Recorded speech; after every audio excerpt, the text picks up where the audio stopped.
When somebody has a value, they're less likely to walk away. But now, if they don't have a value, this is what I mean. I see people that go 50 wide. Nothing wrong with doing that if that's what you choose to do. However, you go 50 wide, all you're doing is hoping that those people you sponsor build something themselves. Now, I'm telling you right now, you can hope a lot sometimes and still not get the results you want. So what I'm telling you is if you got people in the business that you're sponsoring, we talked about it takes 3 legs to go SVP, 6 legs to go platinum, and 8 legs to go diamond. So if I know that, then here's my thing. I don't want to be going 50 wide. This is me. Only because I need people in these 8 legs to do what they've got to do so they can hit their positions, which by default will promote me. Now, this philosophy works. It will get you to a position faster than not doing it. And I'm telling you that from personal experience. I know people that have built big teams, 30 wide, 20 wide, but they'll take longer to get to diamond than some of us that are driving 8. So here's my point. You've got people that are building their teams. Bottom line is, if you see somebody in an organization, leg might not be running as fast as you would like for that leg to run. You end up recruiting somebody. It's a simple decision to me. Keep the team together. So my thing is, if you got somebody and you've already got 8 legs that you're working in, why start a 9th? Find one of the weakest 8 and taproot. Put that rep in there and watch that rep. Light it from the bottom up. And then watch what happens to the people above. They're less likely to walk away when they've got something active in their organization. I'd rather have some people hanging around with belief that it can work because of stuff growing underneath them, even if they didn't recruit that person, and sticking around because one day they might accidentally recruit somebody. If they quit the business, there's no chance of that. So people will quit and justify the reason for quitting when they don't have any activity underneath them. How many of you have heard the language that, you know what, this just isn't working for me? How many of you heard the language when they start saying this stuff, you better watch out? When they start saying, calculating how much money they've spent versus made, they got 1 foot out of the door. They start calculating how much it's going to cost them to be at the convention versus what they can earn long term. They got 1 foot out of the door. And I'm telling you, the best way to avoid that, the best motivating factor in this game is a new IMR. You put a new IMR in an organization, everybody above has a new life. And I'm telling you, here's the deal. You still work with that personal recruit as though you put them front line. But you work with that recruit and knowing that it's going to motivate the people above. If it does, great, you win double time.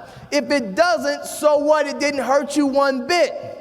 You can still be the enroller and get the cab. So is everybody understanding this? A lot of people have not been taught this. And that's the reason why they're just throwing stuff up against the wall and watching to see what sticks. And I'm telling you, that approach will take you 10 times longer to get to the top. It's about getting to the top and maximizing the compensation plan. Because once you hit these positions, then it's about driving production. And you can only drive production when you've got larger volume that are all in this thing together.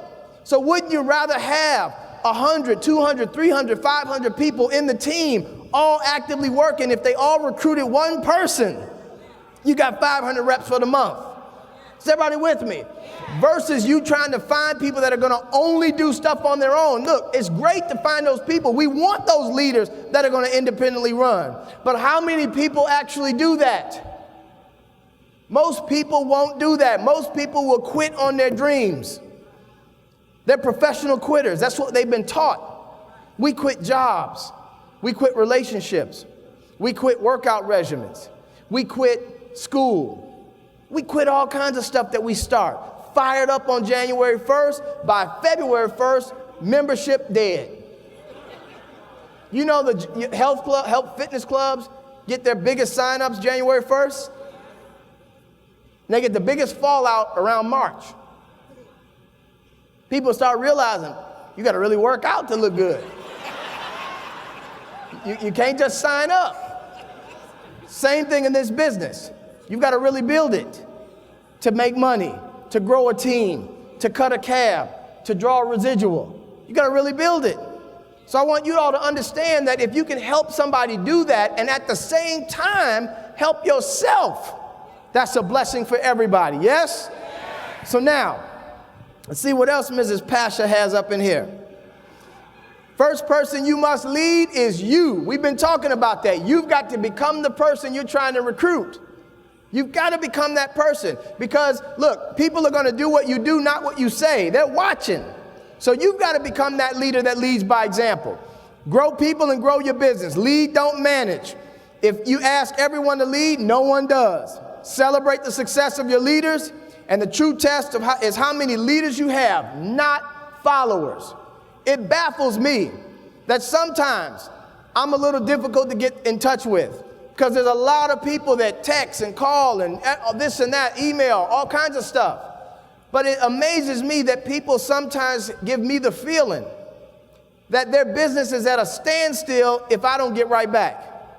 Now, I'm not talking about anybody specifically in this room, but I'm just saying that should have no bearing on what you're building. This is about you. It's about your organization. I'm going to tell you a personal story. And I mean this not from an arrogant perspective. I mean it from, it's the truth. When I first got in this industry in 1996, one of my best friends recruited me. He stuck around probably until the day after he recruited me. That was 16 years ago. I didn't meet my upline, which would have been considered an SVP, until I hit the position that was considered SVP. I started getting phone calls. Hey, Steve, look, this is so-and-so out of upstate New York. That's where he lived. I just want to say congratulations, man. I see you hit senior vice president. That was called regional vice president. If there's anything you need, man, you let me know. I'm here for you. Look, gracious call, but it was already done. But here's my point to everybody listening, is that I didn't have an upline leader to lean on. The upline leader was in the mirror. All the learning curves, everything I had to go through. See, today you see double platinum senior vice president. You see one of the individuals selected to do the presentation for the entire company tomorrow night. But what you didn't see was in 1996, when I was first asked to do a training at a Super Saturday that had 300 people, and I almost passed out because I didn't know I was going to be called on until he actually called on me. We're going to take a 5-minute break and come back and hear from executive trainer, that was the level I was at, Mr. Steve Carter. And I'm in the audience, like, that's not funny at all. And I'm looking at him like, don't play like that because other people are going to think you're serious. He looked back at me, 5-minute break. We're coming back. We're going to get customer acquisition done by Mr. Steve Carter. I made a beeline right to him. Hey, I don't have my notes. I wasn't prepared for this. Don't throw me into the wolves. I'll do the next one, not this one. He looked at me. You're up. I said, I tell you what, I'll do next Saturdays. Just give me a chance to prepare, blah, blah, blah, blah, blah. Sound like Charlie Brown's teacher. Wah, wah, wah. And he just looked at me and said, you're up. So I started contemplating, do I just run out of this building and run to my car and get the heck out of here? Or do I face my fears and actually do this and not even know what I'm going to say, where to even begin? And I walked up in front of that room and did a training on customer acquisition. And afterwards, he came up to me and put his arm around me. And he told the entire audience, this was Steve Carter's first time ever speaking in front of a room. And he didn't know I was going to call him. Did he do a great job? And everybody in the audience stood up and clapped. And I don't think they stood up and clapped because of the great job I did. I thought they stood up and clapped because I did it anyway. And that became a burden that was lifted off of my back. And it was a breakthrough for me. And I said to myself, wow, maybe I can do this. I'd never considered standing in front